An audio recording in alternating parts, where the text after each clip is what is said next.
Muchas gracias, mi estimado Rubén. Primero, agradecer a mis compañeras por la oportunidad de compartir con ustedes este espacio.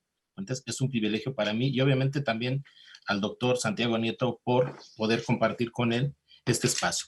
A todas las personas que nos siguen en las plataformas, muchas gracias, sin duda, un tema relevante dentro de lo que celebraremos el día de mañana, el Día Internacional para la Eliminación de la Violencia contra las Mujeres. Pero creo que el foro y la temática que hoy estamos tomando nos va a permitir a dos instancias fundamentales en el siguiente proceso electoral, que como nunca México lo ha vivido, va a ser un reto fundamental porque no hemos tenido un antecedente de la cantidad de elección y sobre todo de movimiento de los votantes y de los partidos y de las instancias. Entonces, creo que estamos ante la posibilidad de que dos instancias por primera vez, y por eso celebro que estén, obviamente, el órgano, el Instituto Electoral del Estado de Michoacán, el Tribunal Electoral, pero sobre todo, lo que creo que hemos dejado de atender los órganos garantes en materia de protección de datos personales. Hace 3 años, cuando tuvimos el proceso electoral, hicimos acuerdos para que los partidos políticos protegieran los datos personales. Nosotros hoy tenemos una normatividad que nos obliga a garantizar la no violencia contra las mujeres en el mundo digital. Nunca habíamos tenido esto, no hemos vivido los derechos digitales. Hoy vamos a tener por primera vez este reto. Y si los órganos garantes no garantizan la no violencia digital contra las mujeres en este proceso electoral, vamos a escuchar escándalos como el de Cambridge Analytica en 2017, y todos sabemos las consecuencias. Ojalá en 2022 no estemos arrepentidos porque nos vengan a decir que permitimos que en este mundo digital y en una protección de los personales se violentaron derechos de las mujeres y obviamente no cumplimos con el tema de la no violencia digital. Rápidamente, mire, en este contexto, mi propuesta para atender cada una de las preguntas es la siguiente. La pregunta, si estamos en algún momento dado, ¿cómo estamos ante la normatividad de este tema de la protección de datos personales para garantizar la protección, sobre todo de las mujeres? De verdad, decíamos, creo que nunca habíamos tenido esta normatividad que hoy nos permite, si lo hacemos correctamente, garantizar esta protección de las mujeres. ¿Por qué razón? Me gusta esta frase, solamente luchando alcanzarás el derecho. La lucha por el derecho, lo dice muy bien Robert Herring. Hay que luchar y creo que hay algo que a la mujer hay que garantizarle y este derecho. ¿Por qué razón? Rápidamente, recordemos que, bueno, no tenían derecho a votar, ¿sí? La Constitución de 1917 lo planteaba tanto en su artículo 34 como 35. Después, con la reforma que se da precisamente para que ya se garantizara aparentemente los derechos tanto para las mujeres como para los varones como para las mujeres, todavía teníamos una limitante que era el hecho de que solamente que estando casadas, ¿sí? Y eso hasta los 21 años, se seguían violentando derechos. Tuvo que venir otra reforma que precisamente nos permitiera en 1969 quitar esta limitante y que verdaderamente, al igual que los hombres y las mujeres, cumpliendo los 18 años, estuvieran o no en una situación de casado o no casado. Recordemos precisamente ese contexto social de mediados del siglo XX, ¿sí? Que obviamente para los hombres era más común que se casaran y las mujeres en algún momento dado no podían ejercer este derecho hasta, como lo decía, hasta 21 años.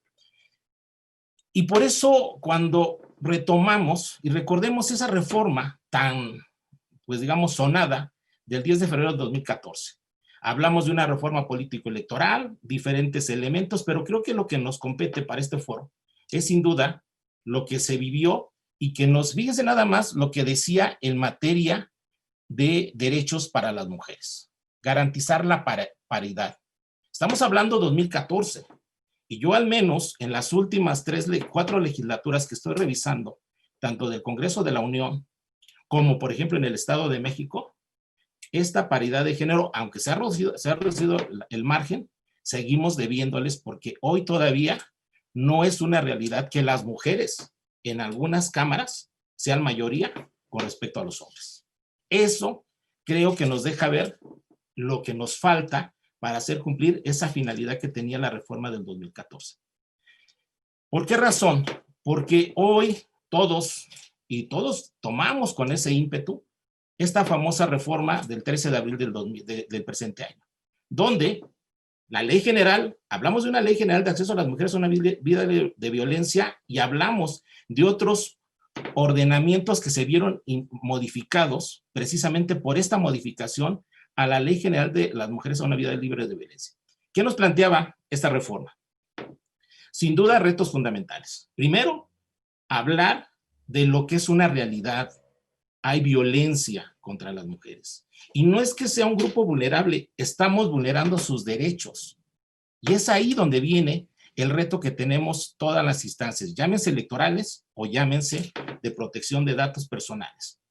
¿Por qué razón?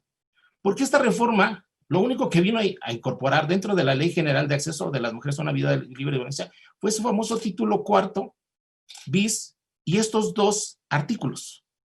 Estos artículos básicamente está la propuesta de la reforma política y de ahí que digo, de verdad forzado, porque hablar por técnica legislativa de un artículo 20 bis, de verdad, no podemos hacer una reingeniería y meterlo no forzado y crear verdaderamente capítulos reales y no bis como si fuera una consecuencia de otro capítulo anterior. La siguiente. ¿Qué nos ofrece? Y aquí viene el reto, ¿sí? Porque fíjense bien lo que nos dice el artículo 20 ter en su fracción décima, ¿sí? Divulgar imágenes, mensajes o información privada de una mujer candidata o en funciones por cualquier medio físico o virtual. Y entonces hoy tenemos que entender y tenemos que reconocer que estamos viviendo la cuarta revolución industrial, que estamos ante un panóptico digital y que todavía nos cuesta entender que los derechos humanos se respetan tanto en el mundo virtual como en el mundo físico. Y para eso hay instituciones y somos un estado de instituciones, de un país de instituciones. Si no se cumplen, lo haremos valer. ¿Por qué razón? Porque el reto que tenía esta reforma es que estamos hablando de violencia política, una violencia política que tiene que atenderse en las diferentes instancias, en una ley general para garantizar esta no violencia contra las mujeres, en una ley general de instituciones y procedimientos electorales, ¿sí? Y también ley general de partidos, recordemos que se crean nuevos delitos electorales, se modifica también el Código Penal, y entonces hoy vamos a tener este reto fundamental. ¿Por qué razón? Mire, si cometemos o no cumplimos a este sector de las mujeres para garantizar la no violencia política, entendiendo que es un contexto de precandidaturas, candidaturas, funciones públicas, cargo público, el quehacer de una mujer en el ámbito social. Pero si nos vamos al ámbito de la violencia digital, bien se ha dicho ahorita, ¿sí?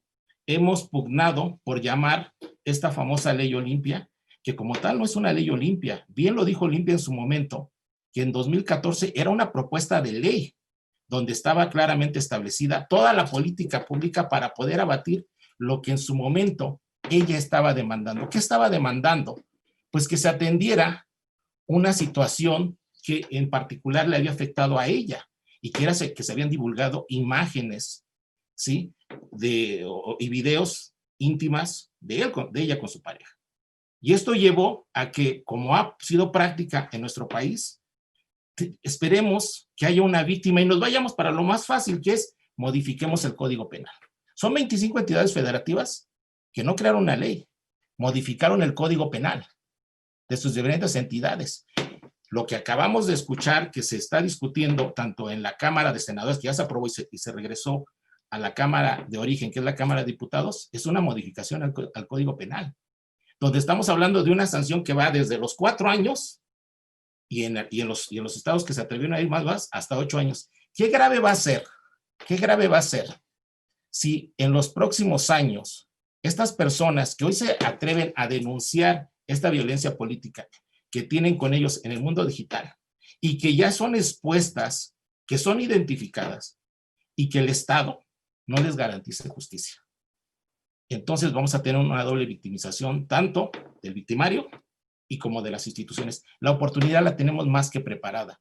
Somos instituciones que en el momento en que la policía cibernética o las instituciones electorales en cualquiera de sus ámbitos identifiquen violaciones, entremos los órganos garantes, nada nos impide para garantizar la política preventiva, la política disuasiva, y si es el caso, sancionemos a partir de lo que ya tenemos establecido en 25 códigos penales y en el Código Nacional Penal para hacer valer esta violencia política por distribución de imágenes. Miren, yo creo que este foro ya nos permitió primero entender el reto que tenemos enfrente. Hace 3 años nos sirvió firmar acuerdos de colaboración con los partidos políticos, los órganos garantes para la protección de los datos personales. Hoy estamos atendiendo no solamente el reto, yo creo que un primer desafío, que estemos diferentes instancias en materia electoral, en materia de inteligencia financiera, precisamente para darle seguimiento a posibles actos delictivos con este alcance de uso de recursos, o también en este caso lo que estamos haciendo los órganos garantes al participar para garantizar, como decíamos, este reto que vamos a tener el próximo año y que verdaderamente se garantice la protección de los datos personales y evitar esta violencia digital contra las mujeres. ¿Por qué razón? Pues lo mencionamos hace rato, estamos en una situación donde los derechos se están vulnerando, sobre todo de las mujeres y los niños, ante este esquema que tenemos del denominado panóptico digital, donde muchos de ellos piensan que pueden actuar sin control, sin respetar la dignidad humana. Mentira. La Carta de los Principios y Derechos Humanos que emitió la ONU en 2012 nos deja claramente que hay deberes y que hay responsabilidades. ¿Por qué razón? Porque es realidad lo que estamos viviendo en la actualidad. Hay una situación de verdad muy grave ante este grupo que, bueno, pues como decíamos, están vulnerando sus derechos. Por eso es importante entender que como nunca vamos a tener la oportunidad, porque esta cuarta revolución industrial, donde el motor y lo que mueve la economía, la sociedad, lo político son los datos. Estamos hablando de márgenes de tratamiento de datos porque va a haber registro, va a haber datos de tipo sensible, va a haber identificación de posibles agresores, también de víctimas. La ley y la Constitución nos obliga a proteger datos personales y que no los vuelvamos a victimizar. No nos podemos dar el lujo de que tengamos una Abril, una Ingrid, una Fátima, porque no solamente fueron víctimas, sino que además las expusimos para que posteriormente subieran más agresiones. Por eso y ojalá sea un ejemplo, y celebro mucho que Michoacán tome este paso, porque lo que tenemos que entender otras entidades federativas y también el órgano nacional, que no es un trabajo del que nos tengamos que excluir, tenemos que trabajar con las instancias electorales nacionales, las instancias estatales, con las diferentes instituciones, lo decía muy bien ahorita el doctor Santiago Nieto, la inteligencia financiera, con otros organismos, pero nosotros, como órganos garantes y en materia de protección de datos personales, podemos garantizar la política de prevención, la política de disuasión y dar elementos para que las diferentes instancias ante esta violencia política de la mujer, si es que se da, verdaderamente armen carpetas de investigación sólidas y que no tengamos, de verdad, yo espero que en 2022 no estemos sacando casos donde hubo violencia política de la mujer, donde hubo víctimas y aún las personas no han sido sancionadas. Este es el reto que vamos a tener y creo que la oportunidad es un ejemplo para otras entidades federativas ante lo que vendrá. Participemos y seamos aliados estratégicos todas las instituciones que tendrán esta oportunidad de hacer las cosas de diferente manera ante ya la normatividad vigente. Sería cuanto. Muchas gracias.